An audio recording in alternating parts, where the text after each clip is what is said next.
Hi friends, సింపుల్గా కరివేపాకు పొడిని ఎలా ప్రిపేర్ చేయాలో చూపిస్తాను. కరివేపాకు, శనగపప్పు, మినప్పప్పు, ధనియాలు, వెల్లుల్లిపాయలు, ఎండుమిర్చిని తీసుకోవాలి. ముందుగా తగినంత ఆయిల్ వేసుకోవాలి.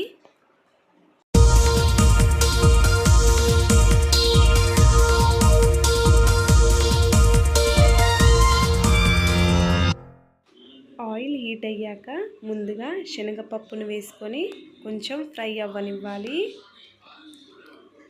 ఆ తర్వాత మినపప్పుని కూడా యాడ్ చేసుకొని ఒకసారి కలుపుకోవాలి. ఇందులో మళ్ళీ ధనియాలు వేసుకొని ఒకసారి మళ్ళీ కలుపుకోవాలి. ఆ తర్వాత ఎండుమిర్చిని కూడా యాడ్ చేసుకోవాలి. కాసేపు వీటన్నిటిని ఫ్రై అయ్యాక ఇందులోకి వెల్లుల్లిపాయలను కూడా యాడ్ చేసుకోవాలి.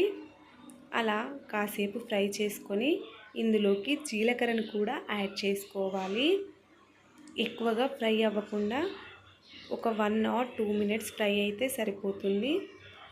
ఇవన్నీ ఫ్రై అయిపోయాక కరివేపాకును కూడా యాడ్ చేసుకొని ఒక 2 or 3 minutes ఫ్రై చేసుకోవాలి. ఇలా ఫ్రై చేసుకొని గ్రైండ్ చేసుకోవడమే. గ్రైండ్ చేసుకునే ముందు ఒక 2 spoons సాల్ట్ను కూడా యాడ్ చేసుకోవాలి. చూడండి, ఇలా ఫైన్గా గ్రైండ్ చేసుకుంటే ఎంతో టేస్టీ అయిన కరివేపాకు పొడి రెడీ. వేడి వేడి అన్నంలో వేసుకొని తింటే చాలా ఎక్సలెంట్గా ఉంటుందండి. తప్పకుండా ట్రై చేయండి. Thank you for watching.